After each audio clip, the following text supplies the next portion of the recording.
Hello दोस्तों, नमस्कार। आप लोगों के फरमाइश से मैंने सोचा कि देता हूँ और अभी स्टार्ट किया हूँ। अब इसके बाद आपको समय-समय पर अच्छे-अच्छे मोटिवेशन मैं कोशिश करूँगा कि आपको प्रोवाइड करूँ, ठीक है?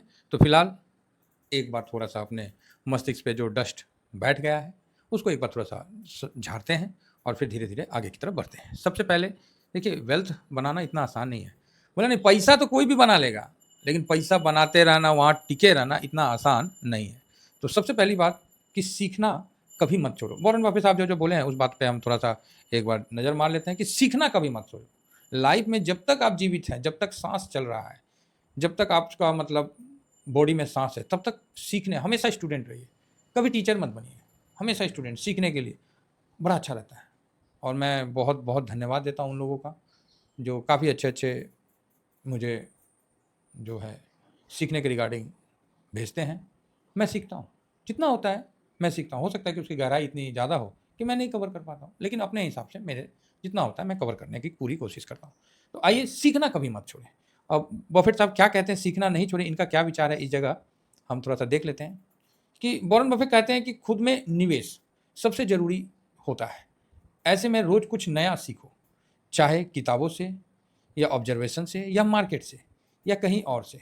उनका मानना है कि जो कभी सीखना नहीं छोड़ता वही सफल होता है, क्योंकि वह बदलते वक्त के साथ बदलने की ताकत रखता है। तो बात तो सही है भाई, वक्त बदल रहा है, अगर आप सीखना छोड़ दीजिएगा, धज्जियाँ उड़ा देगा। समय जो है ना, धज्जियाँ उड़ा देगा। इसीलिए हर जगह सीखने का जो अपना प्रयत्न है उसको हमेशा जारी रखें।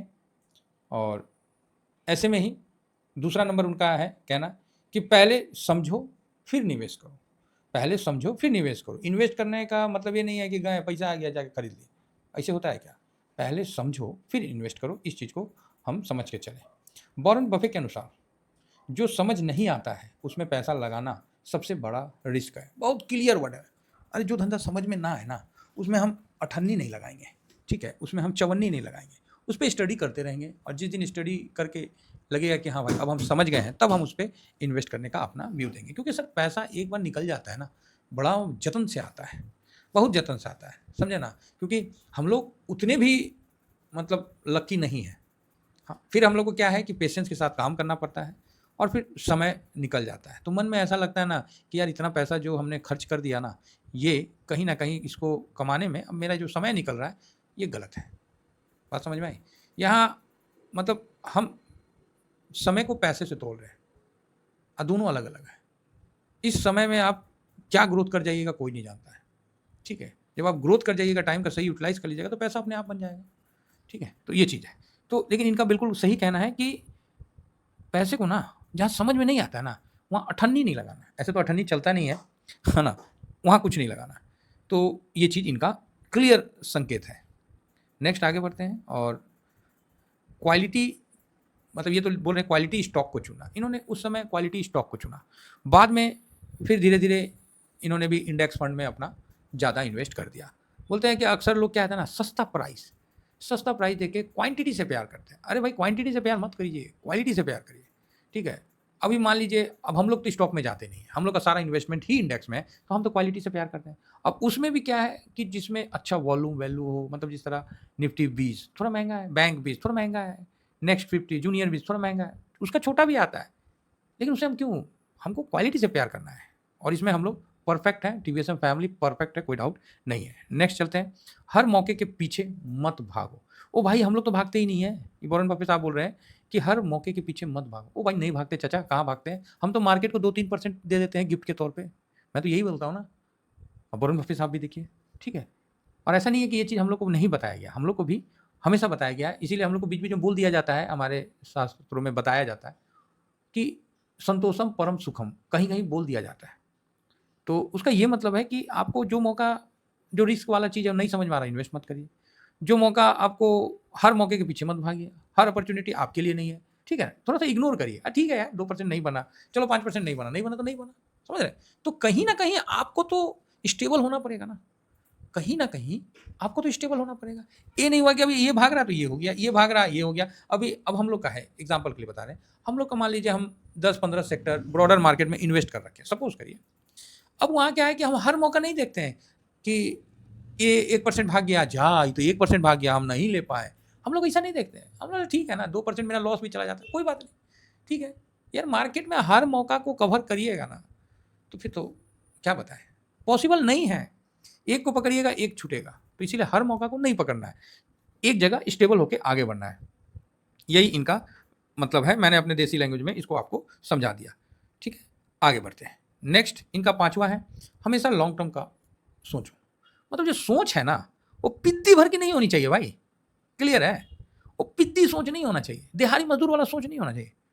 ऐसा सोच होना चाहिए जैसे अंबानी साहब, जैसे टाटा साहब, जो इंडिया में है।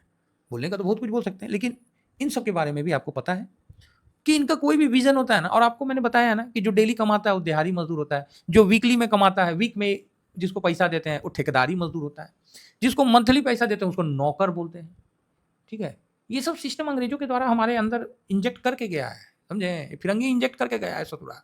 ये मत सोचिएगा कि शुरू से चला रहा, ना ना, पहले लेन देन चलता था, अभी क्या है, इंजेक्ट करके गया है। पहले हम लोग का बोलते थे नहीं थे, वाणी में सरस्वती बैठती थी, वाणी से ज्ञान दिया जाता था। आजकल बोला जाता है ना, लिखल दिखाओ। बताइए क्या बात है। मतलब आपके बाप दादा जो बोले वो सब गलत है, आप ही जो बोले वही सही है, काहे तो लिखा हुआ नहीं है। तो जो बोलता है ना ज़्यादा लिखा हुआ दिखाइए, कहीं प्रूफ करके दिखाइए, उसको बोलिएगा ना तुम अपना दादा को देखा है, तो बोलिएगा नहीं नहीं देखे। चाहे उसके दादा, उसके उनके पिताजी को देखा है, तो नहीं देखे। उनके पिताजी को नहीं देखा है, तो बोलेगा नहीं देखे। तो तुम मेरे को ये प्रमाणित करके दिखाओ कि तुम्हारे जो पर बाबा, मतलब बाबा के भी बाबा, सर बाबा जो भी है, वो आदमी नहीं थे, वो जानवर थे। वो भाई मारने पे आ जाएगा, लाठी लेके मार के कपार फोड़ देगा आपका। ऐसे कैसे बोल रहे हैं, ना ना, हम बोलते हैं जानवर थे, लिखल दिखाओ कहीं, बर्थ सर्टिफिकेट लेके आओ। क्या माइंडसेट हो गया है लोगों का। ये सब क्या है, तर्क का। देखिए तर्क होता है, लेकिन तर्क में किसी को नीचे नहीं करने का है। तर्क बहुत इंपॉर्टेंट चीज है। तर्क से लोग उसके बारीकी की तरफ जाते हैं, लेकिन उसका अर्थ ही अनर्थ करके उसको, मतलब जबरदस्ती वाला हिसाब के नहीं, वो ऐसा नहीं। लेकिन आज के टाइम में ऐसा हो रहा है, तो ठीक है। हम ये नहीं कहते कि हर आदमी परफेक्ट है, हर आदमी को शक के निगाह से देखिए, तर्कपूर्ण चीज से करिए, वो ठीक है, वो सब हम एग्री करते हैं। लेकिन तर्क में भी पॉजिटिव रखिए, यही बड़े लोग करते हैं। बड़े लोग तर्क में भी पॉजिटिव रखते हैं। कोई धंधा का बात हुआ, हाँ क्या हुआ, तो ये चीज़ चल रहा है, तो ऐसा करते हैं। अच्छा, मतलब थोड़ा क्वारी करेंगे। क्वारी मतलब ठीक है ठीक है ठीक है ना। उनको समझ में आ गया तो वो बोलेंगे ठीक है शुरू करो, समझ गए। अच्छा ठीक है काम करो, अरे ठीक है करो ना, क्या होगा, कितना क्या, ठीक है, लॉस होगा इतना, बेनिफिट होगा इतना, लोगों का प्यार मिलेगा इतना। तो वो क्या है कि आपको तर्क भी कर लिए और आपको मोटिवेट भी कर दिए। यहाँ क्या होता है, तर्क का मतलब दूसरे को नीचा दिखाना, ये गलत है। तो इसीलिए आप अपने फाइनेंशियल में भी जो है ना, हमेशा लॉन्ग टर्म के लिए सोचें। जिस तरह टाटा बिरला सोचते हैं कि अब जैसे अंबानी साहब, वो नहीं है, वो क्या है सर, नाम भूल गया, जो जंगलुआ है, क्या नाम है उसका, ध्यान से हट गया, वन तारा। वो क्या वन तारा क्या जानवर ला के क्यों रखा जा रहा है, आपको पता है। तो नहीं सर, वो ज़मीन का रेट बढ़ जाएगा। अरे भाई उससे बड़े बड़े लोग बैठे हुए हैं, ज़मीन का रोल नहीं है, वो तो अलग मैटर है फाइनेंस में। और क्या है उसमें, आप क्या देख रहे हैं। तो वहाँ सर वो टूरिस्ट का बन जाएगा, हाँ चलो टूरिस्ट बनिए। और भाई साहब आने वाला टाइम में ना, नोट कर लेना आप लोग, आज से 10 साल या 15 साल बाद ससुरा पैकेट में ना हवा बिकेगा और उस पर लिखा रहेगा मेड इन इंडिया वन तारा। क्या बात करते हैं साहब। आगे का अगला 20 साल का प्लान लेके बैठ गया है। 20 साल बाद ऑक्सीजन जो है ना, शुद्ध ऑक्सीजन वन तारा, जैसे जियो है ना, लिखा हुआ है ना जियो रिलायंस, तो वहाँ लिखा रहेगा शुद्ध ऑक्सीजन वन तारा, एक डब्बा इतना रुपया, 1 लीटर इतना रुपया। क्या होगा, कैसे होगा, आने वाला टाइम में होगा। वो इस सोच से चल रहा है, आज के सोच से नहीं चल रहा है। इसीलिए थोड़ा हम लोग भी लॉन्ग टर्म में चले। बात समझ गए, इनका यही कहना है। बाकी मैं अपनी तरफ से बता दिया कि लॉन्ग टर्म में कंपाउंडिंग ज़्यादा होता है, तो अच्छी बात है। लेकिन लॉन्ग टर्म में क्या होता है ना, हम लोग लॉन्ग टर्म में आराम से जा सकते हैं, समझ गए। हम लोग लॉन्ग टर्म में आराम से जा सकते हैं और छोटे छोटे पैसे से इन्वेस्ट करके आगे बढ़ सकते हैं, ठीक है। तो कोई प्रॉब्लम नहीं है। कंपाउंडिंग का पावर, भाई साहब कंपाउंडिंग का एक अलग पावर है। इसको अच्छा अचानक भी बहुत मानते थे, बोलते थे बहुत ही ज़बरदस्त ये विद्या है और बहुत अच्छा है। आज 100 रुपया है, 10% मिला, 20% मिला, 120 हो गया, फिर 120 पे मिलेगा, तो फिर 140 पे मिला। बस समझ, ये कंपाउंडिंग एक गजब का मैथमेटिक्स है। एग्जाम्पल के लिए आपको हम एक चार्ट पे दिखला देते हैं कि मंथली अगर आप SIP करते हैं 20,000, ये आप लोगों को पता है, आप लोगों को पता है, मुझे ज़्यादा समझाने की जरूरत नहीं है, ठीक है। और निफ्टी का 18-20% का लॉन्ग टर्म में बना हुआ है, 10-15 साल, 10 साल, 15 साल, 20 साल का देखिएगा ना, तो उसका अच्छा मतलब 18-20% का रिटर्न बना हुआ है, ठीक है, कंपाउंडिंग के साथ। अब 10 साल के लिए रख लीजिए, देखिए 24 लाख का इन्वेस्टमेंट है और आपको 52 लाख मिलता है, मतलब 28 लाख। आपको ज़्यादा मिल रहा है 52। और ये क्या है? कंपाउंडिंग ही तो है, 10% से थोड़ी 15% का मतलब हर महीना को ऐड करते-करते ये चीज़ समझ के आया है। और यही जो 10 साल है इसको 20 साल कर दीजिए, एकदम जो सफ़र है ना वो मतलब ऐसा चेंज हो जाएगा कि आप भी मतलब सोच नहीं पाइएगा। 48 लाख का इन्वेस्टमेंट है, 2 करोड़ 65 लाख पहुँच गए। पहला पहला आपको दिक्कत होगा, 15 साल में देखिए आपका मतलब अच्छा खासा मतलब हो गया। देखिए 36 लाख का इन्वेस्टमेंट हुआ और 1 करोड़ 23 लाख 15 साल में। ये है लॉन्ग टर्म में, ये कंपाउंडिंग है भाई साहब, कंपाउंडिंग है। और मैं तो चाहता हूँ ये कंपाउंडिंग का ना मंत्र हर बच्चे को भी दिया जाए, ठीक है? जिससे क्या है कि अगर आप 20 साल तक का अगर सोच पॉजिटिव सोच पे आप चले गए और अपने से इन्वेस्ट करके चले गए, तो एक बहुत शानदार आराम से आप जा सकते हैं। इंडेक्स को खरीदिए ना ईटीएफ के माध्यम से, क्या जरूरत है फालतू का स्टॉक खरीदने का? आप देखिए 20 साल के बाद 2 करोड़ 65 लाख, गजब का यार, गजब का है। और ये तो इसमें दिख रहा है ना, इससे भी ज़्यादा बनता है। ये चीज़ को आप समझ के चलिएगा। बाकी आप लोग समझदार हैं, ज़्यादा कुछ बोलने की आवश्यकता नहीं है, क्योंकि फाइनेंस मैटर पे ज़्यादा किसी को हम लोग नहीं बता सकते हैं कि ये। बस आपको जो वॉरेन बफे साहब है वही मैं बता रहा हूँ, बस देसी लैंग्वेज में। एक उदाहरण तो मैंने आपको दे ही दिया, ठीक है? उदाहरण से तो मैंने समझा दिया। हाँ, ये बड़ा अच्छा है, बचत करें। बचत करने का ये मतलब नहीं है कि पेट में रसरी बांध के घूमें। बच्चों का शौक का गला घोट दें, नहीं, ये बचत नहीं है। बचत का मतलब क्या होता है? मतलब अनावश्यक खर्चा। तो आप बोलिएगा सर हमारी तो ज़रूरतें पूरी नहीं होती है, तो अनावश्यक खर्चा हम कहाँ से करेंगे? हाँ, ये भी बात सही है कि आपकी ज़रूरतें नहीं पूरी होती है, आपकी नहीं मेरी भी।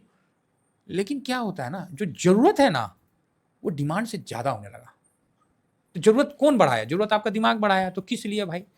किस लिए? वही कंट्रोल करना है, पैसे में बचत नहीं करना है, क्योंकि पैसा जब तक है वही तब तक खर्चा होगा। पैसा आपके हाथ से खत्म, फिर तो आप ऐसा बचत करिएगा काहे तो है ही नहीं है, है ही नहीं है खरीदने को। तो जब है ही नहीं वाला जो सिस्टम है, जब आपके पास मान लीजिए आपको हम 20,000 रुपए दे के मज़ार भेजे, आप सामान खरीद के ले आए। अब हम फिर बोलेंगे नहीं, अब फिर जाइए फिर 10 ठो और लेके आइए कोई सामान। तब बोलिएगा पैसे नहीं है तो सामान कहाँ से आएगा? तो हम बोलेंगे वो हमको नहीं पता, आप लेके आइए। तब आप क्या करिएगा? तो आप बोलोगे सर पागल हो गए हो, पैसा ही नहीं है तो कहाँ से देगा? कौन दे देगा? मैं कहाँ से ले आऊँ? फिर आप ऑटोमेटिक बचत करोगे। फिर दोबारा बार जब आपको 20,000 रुपए देंगे, आप बोलेंगे सामान लेके आओ, आप देखना उसमें तो कुछ पैसा बचा के रखोगे, क्योंकि आपको आइडिया लग गया कि फिर बोलेगा दोबारा सामान लेगा। बस यही चीज़ है कि पैसा इंपॉर्टेंट नहीं है, माइंडसेट इंपॉर्टेंट है। तो बचत करें, बचत मतलब माइंडसेट।